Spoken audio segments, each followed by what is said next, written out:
आप देख रहे हैं दी आइकन न्यूज़। पहले क्या होता था कि पहले ट्रांसफार्मर गर्म होता था, आंतरिक गर्मी से गर्म होता था, फिर बाह्य गर्मी से गर्म होता था और देखते देखते ट्रांसफार्मर जल जाता था। उसकी जगह हमने जिम्मेदारी सुनिश्चित करने का काम किया कि अगर किसी अधिकारी के कार्य क्षेत्र में ट्रांसफार्मर जलता है तो उसकी जवाबदेही सुनिश्चित की जाएगी कि क्यों जला, आपने अनुरक्षण क्यों नहीं उसका किया, समय रहते आपने उसमें तेल क्यों नहीं चेक किया, समय रहते आपने उसे ठंडा करने का प्रयास क्यों नहीं किया। अब ठंडा अगर ट्रांसफार्मर को करना है या आपकी कोई मशीन गर्म हो जाती है तो उसके दो ही उपाय हैं। एक उपाय ये है कि मशीन को थोड़ी देर के लिए बंद कर दिया जाए जिससे मशीन अपने आप ठंडी हो जाए, लेकिन बंद करना इस समय ठीक नहीं है। बंद करने का मतलब ये होता है ट्रांसफार्मर अगर बंद होगा तो कई हजार लोग, कई हजार उपभोक्ता बिजली से वंचित हो जाएंगे। ठंडे पानी का उपयोग करना, ये सारी हमारी स्वयं सिद्ध व्यवस्थाएं हैं जिनका उपयोग करके हम ट्रांसफार्मर ठंडा रखने का हम प्रयास कर रहे हैं, जिससे लोगों को विद्युत की आपूर्ति में कहीं कोई बाधा, कहीं कोई रुकावट। आपके मार्फत इस बात की बहुत ही सख्त हिदायत देना चाहूँगा राज्य के सभी लोगों को कि सामान्य उपभोक्ता जो ईमानदारी से अपना बिल जमा करता है, समय से अपना बिल जमा करता है, नियम का पालन करता है, उसको बिजली देने में ये सारी जो समस्याएं हैं, कटिया डालना, कटिया से बिजली की चोरी करना या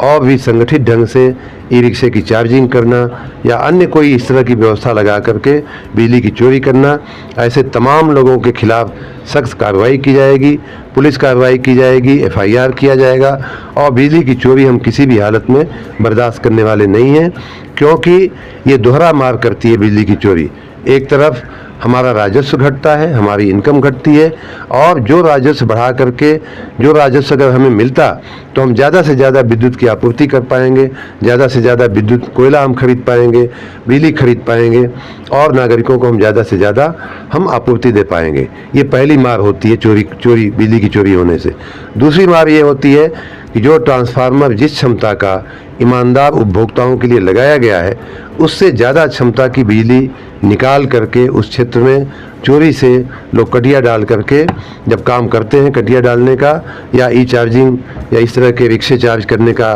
जघन्य कृत्य करते हैं, तो हमारा जो निर्दोष उपभोक्ता होता है उसको वोल्टेज मिलने में या उसको बिजली मिलने में व्यवधान पहुंचता है। दोनों ही दृष्टि से ये बहुत ही जघन्य अपराध है और हम ऐसा करने वालों के खिलाफ सख्त से सख्त कार्रवाई करेंगे। उसमें जो कर्मचारी, अधिकारी लिप्त पाए जाएंगे, संलिप्त पाए जाएंगे, उनके खिलाफ भी कठोरतम कार्रवाई। प्राइवेट इकाइयों से, पब्लिक सेक्टर की इकाइयों से भी हमारे अनुबंध हैं जिनसे हम बिजली पीक टाइम पे हम खरीद लेते हैं। साथ ही हमने सौर ऊर्जा की तरफ भी 350 मेगावाट की हमने सौर ऊर्जा के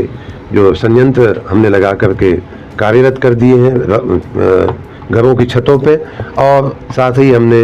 जो सोलर के प्लांट हैं उनको भी आगे बढ़ाने का, उनसे भी उत्पादन करने की दिशा में हम आगे बढ़ रहे हैं। इस प्रकार सारे प्रयासों के साथ हम राज्य के नागरिकों को, उपभोक्ताओं को आश्वस्त करना चाहेंगे कि बिजली की कमी आपको नहीं होने दिया जाएगा और 24 घंटे बिजली देने का हमारा प्रण, हमारा संकल्प इसलिए भी हम पूरा कर पा रहे हैं कि पिछले सालों में हमने अपनी आधारभूत संरचना के अनुरक्षण का, मेंटेनेंस का बहुत बड़ा भगीरथ काम किया है। ट्रांसफार्मर में तेल डालना, ट्रांसफार्मर के फ्यूज को ठीक रखना, खंबे अगर लटके हुए हैं, गिरने की पोजीशन में उन्हें ठीक करना समय से, तार अगर लटकने वाले हैं, चूज जाते हैं, उनको ठीक करना। ये जो अनुरक्षण का एक काम था उसको हमने 3-4 राउंड कई बार चला करके हमने इस तरह की अनुरक्षण के कार्य किए हैं। दूसरा एक बड़ा कार्य ये हुआ है कि लगभग 22,000-23,000 करोड़ रुपए की परियोजनाएं चला करके RDSS योजना, बिजनेस प्लान की योजना और नगरीय निकायों की योजना में हमने 22-23 हज़ार करोड़ रुपए के नई लाइनें बनाने का, नए खंबे लगाने का, नए ट्रांसफार्मर लगाने का हमने एक बहुत बड़ा जो एक व्यक्ति हमें मिले थे और बता रहे थे कि पिछली बार जो तार बदले गए थे 1974 में बदले गए थे,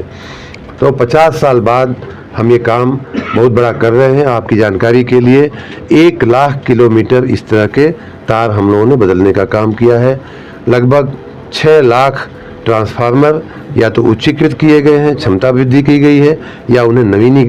नए ट्रांसफार्मर लगाए गए हैं। इतना ही नहीं, लगभग 19 लाख नए खंभे लगाने का, जर्जर खंभों को बदलने का, गिरते हुए खंभों को बदलने का भी हमने बहुत बड़ा एक व्यापक काम इतिहास में उत्तर प्रदेश के बिजली विभाग के हुआ है, जिसका भी सकारात्मक परिणाम हमको मिल रहा है। और इन्हीं सब कारणों से उत्पादन बढ़ाने का, अन्य जगहों से बिजली खरीदने का, लेने का और अनुरक्षण का और नई संरचना बनाने के जो सम्मिलित जो परिणाम है वो ये है कि इस समय हम 24 घंटे बिजली देने में सफल हो पा रहे हैं।